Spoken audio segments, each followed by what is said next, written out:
તારીખ 4 જૂન 2026ના રોજ અમરેલી જિલ્લા પોલીસને એક મેલ મળેલ હતો અને એ મેલ જ્યારે જિલ્લા પોલીસ વડા તરીકે અમારા નજર સામે રહ્યો ત્યારે એમાં એક ફરિયાદ એવી હતી કે એક વ્યક્તિ છે જે પોતે હાલ ઓસ્ટ્રેલિયામાં સિડની ખાતે રહે છે અને એમની સાથે અમરેલીના કોઈ વ્યક્તિએ 11 લાખની છેતરપિંડી આચરેલ છે, જેથી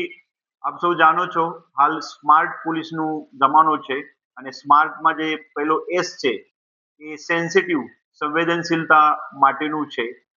ટી જે છે છેલ્લું એ ટેક સેવી માટેનું છે અને આર જે છે એ રિસ્પોન્સિવ પોલીસિંગ. તમે કોઈ વ્યક્તિ કોઈ ફરિયાદીની ફરિયાદ આવે એમને કેટલું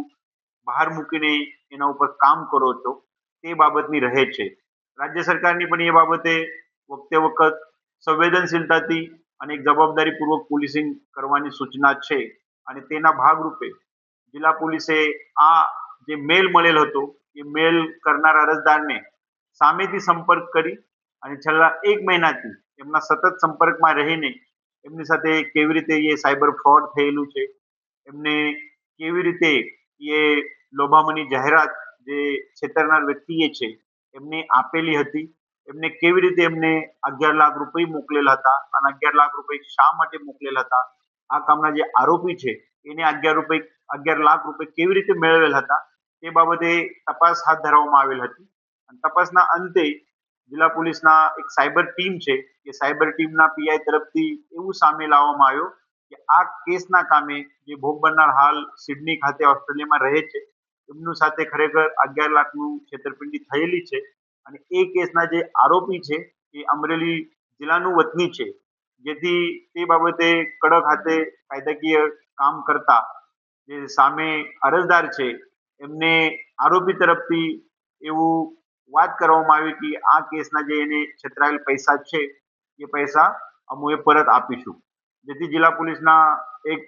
કડક કામગીરીના લીધે આરોપીએ સામેથી આવીને આ જે અરજદાર છે, આમ તો આ કેસ જે છે 2 વર્ષ પહેલાની કેસ છે. 2 વર્ષ પહેલા અરજદારે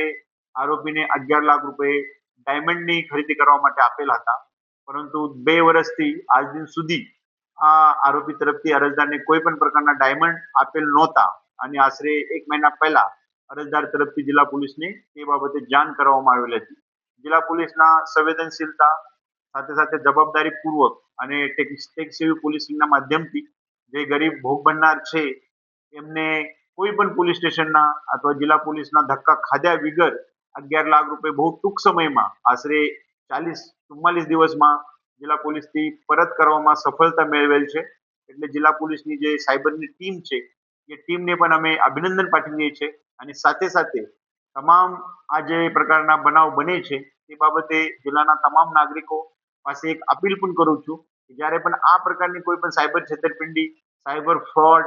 કોઈ પણ પ્રકારનું બેન્કિંગ ફાઇનાન્શિયલ રિલેટેડ ફ્રોડ આપના સાથે બનતા હોય તો જિલ્લા પોલીસનો અવશ્ય સંપર્ક કરો. સાથે સાથે 1930 જે નંબર છે એ નંબર ઉપર અવશ્ય જાણ કરો. જિલ્લા પોલીસ સામે જે પણ કેસ આવશે એ કેસની જિલ્લા પોલીસ બહુ સંવેદનશીલતાથી અને જવાબદારીપૂર્વક તપાસ કરીને આપણને આપણું જે નુકસાન થયેલું છે એ નુકસાન અટકાવવા સારું અથવા જે આપણા નાના ગયેલા છે એ નાના પરત મેળવવા સારું જિલ્લા પોલીસ સફળ પ્રયત્ન કરશે.